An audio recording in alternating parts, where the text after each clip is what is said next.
조윤희가 SBS 일요일 예능 프로그램 미운 우리 새끼에 출연하여 녹화를 마쳤습니다.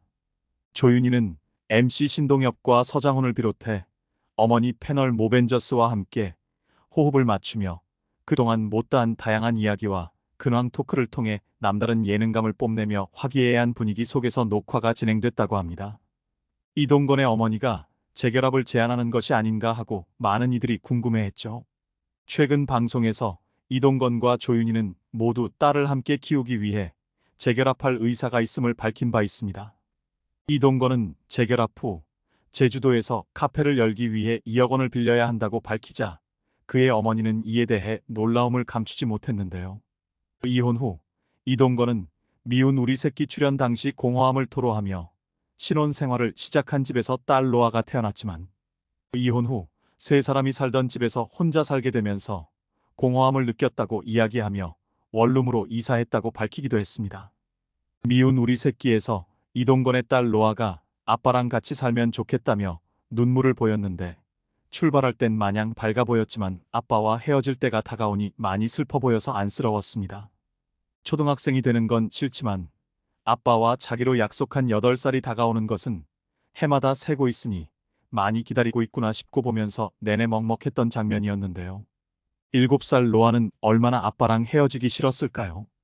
미운 우리 새끼에서 이동건은 딸 로아와 함께하는 시간을 통해 애틋한 부녀 관계를 보여주었는데 일주일에 딱 한 번 아빠를 만날 수 있는 시간을 얼마나 기다리고 있을지 짐작하고도 남음이 있었죠.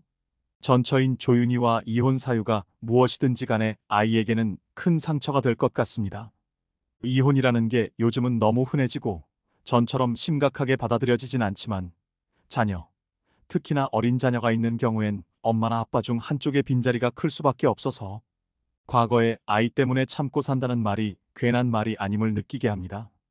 두 사람 다 부모로서 좋은 사람이라고 느껴지는데 아이 입장에서는 이런 좋은 부모와 함께 살 수 없으니 당연히 서운하고 속상하겠죠. 그런데 그걸 또 아이처럼 투정 부리거나 화내지 않고 꾹꾹 삼키는 게 솔직하게 말하면 아빠가 상처받을까봐 그런 것 같아서 로아의 어른스러움이 마음을 찡하게 만들었는데요. 딸 로아가 4살이던 2020년 5월에 이동건과 조윤희는 합의 이혼을 했는데 그때 방송을 보면서 로아가 엄마 아빠를 쏙 빼닮은 게 신기하다는 생각을 했고 식습관에 어려움이 있지만 착하고 밝은 아이란 이미지로 남아 있습니다. 조윤희는 조급한 스타일이 아닌 기다려주고 들어주고 대화하면서 문제를 해결하려는 모습을 보였는데 미운 우리 새끼를 보니 이동건 또한 딸 로아에게 참 따뜻한 아빠라는 생각이 들었습니다. 그러니 당연히 로아 또한 엄마 아빠와 함께 살고 싶어 하는 거겠죠. 로아가 말한 아빠랑 같이 살면 좋겠다라는 말이 엄마 아빠랑 다 같이 살고 싶어요라는 뜻일 겁니다. 아빠랑 다 같이 살고 싶어요라고 한 말도 초반에 집 크기를 언급한 것은 엄마와 아빠의 집을 비교하는 것보다는 큰 집에서 다 같이 살자는 의미가 아닐까 생각됩니다. 로아가 그냥 한 말일 수도 있겠지만 마지막에 울음을 터뜨리면서 그 이유를 말하지 않고 멀미할 것 같아라고 하는 걸 보니 생각이 깊고 상처를 누르는 것 같아서 안타까운 마음이 들었죠. 미운 우리 새끼에 이동건이 출연한다고 했을 때 여론이 그리 좋지 않았습니다. 생각해보면 어린 나이에 비해 연애 상대가 연예인이었다는 점 외에는 그 수가 엄청 많은 것도 아니고 동시에 여러 사람과 교제한 것도 아닌데 왜 이런 이미지가 됐는지 이해가 가지 않았습니다. 자신의 별명이 의자왕이라고 말하며 로아가 자신의 이름을 검색했을 때 나올 이야기들도 걱정되고 그런 별명 때문에 앞으로의 연애를 포기하고 산다는 말도 안쓰럽게 느껴졌습니다. 돌이켜보면 비연예인이 연애하는 것과 다를 바 없는 삶을 살았고 뉴스에 나올 만한 논란거리 하나 없었는데 과거 음주운전이나 도박을 한 연예인들보다 이미지가 안 좋은 게 이해가 되지 않았습니다.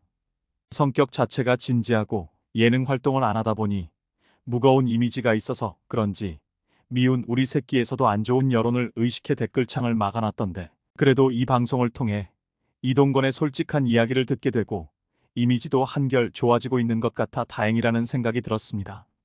미운 우리 새끼를 보면서 로아가 아빠와 헤어지기 싫어 눈물을 흘릴 땐 마음이 먹먹했습니다. 이동건이 피치공주를 좋아하는 딸을 위해 오프라인 이벤트에 참석해 결실을 맺고 자랑스럽게 아이에게 선물을 내밀 때는 나도 모르게 한 박 웃음을 짓게 되었습니다. 엄마와 아빠의 좋은 유전자만 물려받아 너무나 예쁘고 사랑스러운 이 아이는 정말 꾸밈이 없었고 말 한마디 한마디에 진심이 담겨 있어서 울컥한 순간이 많았습니다. 이동건 집이 원래 이랬었나 싶을 정도로 딸이 온다니까 더 깨끗해진 느낌이었고 드디어 로아에게 줄 선물을 개봉할 시간이 다가왔습니다. 가장 중요한 것은 맨 나중에 공개하고 싶은 마음에 짐짓 딴청 피우는 이동건의 모습은 웃음을 자아내기도 하였죠. 피치 공주를 사왔으면서 다른 나라 엉뚱한 공주님이 등장하자 로아의 표정이 진짜 리얼했는데 역시 아이들은 순수하고 정직합니다. 그래서 관찰 예능에 아이들이 나오면 거의 반은 성공하고 들어간다는 말이 맞는 것 같습니다. 로아는 빛이 어디 있냐고 심각하게 묻더니 드디어 발견하고 짱 신난 상태를 온몸으로 표현했죠. 이렇게 재미있는 시간을 보내다 아빠와 헤어질 생각에 차 안에서 갑자기 눈물을 터뜨리는 아이를 보면서 저도 눈물이 났습니다. 어린 나이에 아직은 버거운 감정들을 겪고 있는 로아가 정말 안쓰러웠습니다. 아빠와의 헤어짐이 있을 겁니다. 하루를 신나게 놀면 또다시 기다려야 하는 여섯밤. 이동건도 눈가가 촉촉해지는데 보면서 참 애잔하고 안타까웠습니다. 딸바보로 불리는 이동건은 지난 2019년 종영한 TV조선 레버리지 사기 조작단 이후 4년 동안 공백기를 가진 이유를 밝혔습니다. 그는 딸이 5세에서 7세로 자라는 과정에서 아빠가 함께 시간을 보내주는 것이 중요하다고 생각했다며 늘 곁에 있어주지는 못하지만 아빠의 부재에 대한 불안을 덜 느끼게 해주고 싶어서 아이와 시간을 보내는데 마음과 시간을 쏟았다고 말했죠. 늘 왕자님 스타일로 자칫 신비주의가 있었던 그가 이혼 후 돌연 미운 우리 새끼에 출연한 것은 나름의 인지도 상승을 꾀한 부분이었지만 아무래도 딸이 하루가 다르게 성장하는 만큼 좀 더 거리를 좁히고 싶다는 계산이 작용한 듯 보였습니다.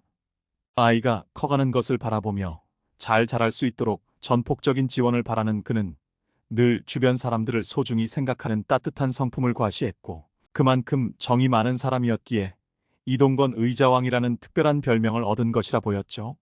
이혼한 지 3년쯤 됐고 주말마다 딸 로아와 시간을 보낸다는 그였는데 딸이 얼마 있으면 휴대폰을 가질 것이고 아빠를 검색해보고 안 좋은 인식을 가질 수도 있으니 아무래도 자라나는 자식의 상황을 고려해 아직 다른 여성을 만나지 않는 눈치였습니다.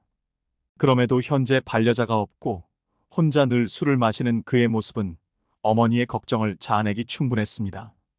과거 이동건은 동생을 사고로 잃고 가족은 깊은 슬픔을 겪어야 했습니다. 이에 대해 공공연하게 이야기를 한 것은 아니지만 그는 그간 상실감으로 힘든 시간을 겪어왔고 누구도 피해갈 수 없는 삶의 고통 속에서 그는 소중한 딸을 얻었습니다.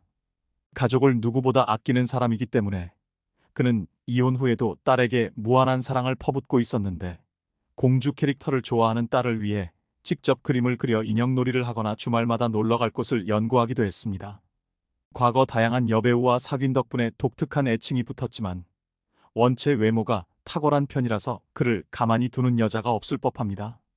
예전 연애사가 알려진 것은 꽤 유명한 문제일 수도 있는데 이에 대해 김지석은 의미 있는 말을 했습니다. 자신도 연애를 여러 번 했지만 이를 잘 숨겼다는 것이죠. 그 말인즉슨 이동건이 여자친구를 숨길 생각이 없거나 사생활을 은닉하는데 별다른 관심이 없던 순수한 사람이라는 해명으로 비춰졌습니다. 실제로 누군가를 사귀는 것은 흔한 일이지만 유명인이기 때문에 더 많이 알려졌던 것이겠죠.